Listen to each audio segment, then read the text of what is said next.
안녕하세요. 첫믿음 끝까지 권순영TV의 권순영입니다.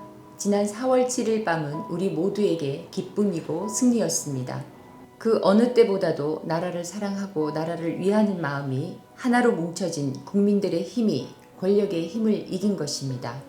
특히 현 정권에 대해 폭발한 20대 청년들의 분노가 정권 심판론과 맞물렸고 집권 세력의 오만과 독선, 위선과 무능을 심판해야 한다는 국민들의 간절함이 만들어낸 선택이었습니다.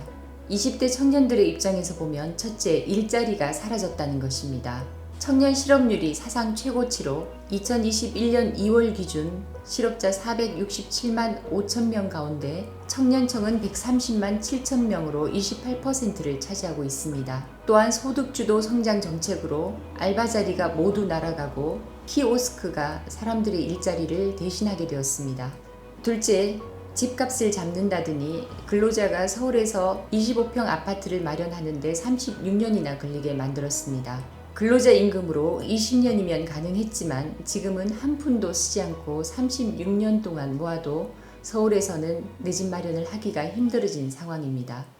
셋째, 전 정부 4년간 170조 증가했던 국가부채가 410조가 늘어나 곧 1,000조를 넘기고 2024년에는 1,300조가 되면서 미래 세대는 빚더미에 올라앉게 되었습니다. 결국 일자리, 집, 경제적 박탈감, 미래에 대한 불안감이 청년들의 분노를 폭발하게 만들었습니다. 스모킹건은 LH 투기 사건이었습니다. 공직자의 부정부패 사안이지만 민심은 문정부의 부동산 정책 실패와 무능에 대한 분노로 표출되었고 집값 폭등은 무주택자들의 희망을 송두리째 빼앗았으며 집이 있는 사람들에게는 세금 폭탄을 안겨주게 되었습니다.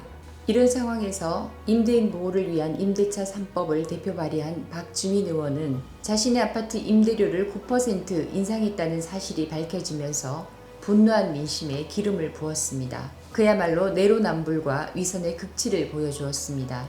문재인 대통령이 취임 연설에서 했던 31가지 약속 가운데 한 번도 경험하지 못한 나라를 만들겠다는 것, 그 한 가지만 지켜지고 있습니다. 우리 국민들은 1년이 넘도록 코로나로 힘든 삶을 살고 있지만 코로나 백신은 아프리카 르완다보다도 못한 세계 111위의 오명을 쓰고 있습니다. 결과적으로 문정부에 대한 기대가 실망으로 바뀌는 반작용이 나타났고 촛불 정부와 촛불 대통령을 지지하는 진보개혁 세력의 내로남불과 위선, 무능과 부패의 적나라한 모습을 보여준 데 대한 실망감이 겹쳐서 국민의힘이 승리하게 된 것입니다. 이는 명백히 정권을 심판한 선거입니다. 지금 2030 세대에게는 희망이 별로 없다고 합니다.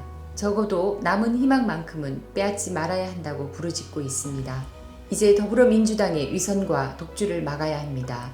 청년들이 살아갈 수 있게 해야 대한민국의 미래도 있습니다. 국민의힘이 2030 세대들의 목소리를 경청하고 2030 세대들을 위한 정책과 대안을 제시해야 합니다.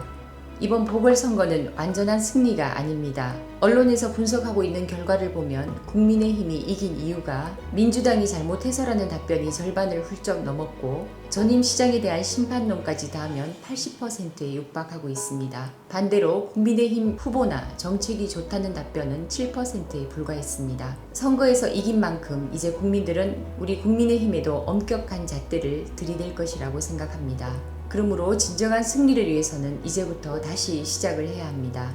항상 겸손한 자세로 국민들에게 다가가는 국민의힘이 되어야 할 것입니다. 그래야 내년 3월 대선 승리도 가능하다고 생각을 합니다.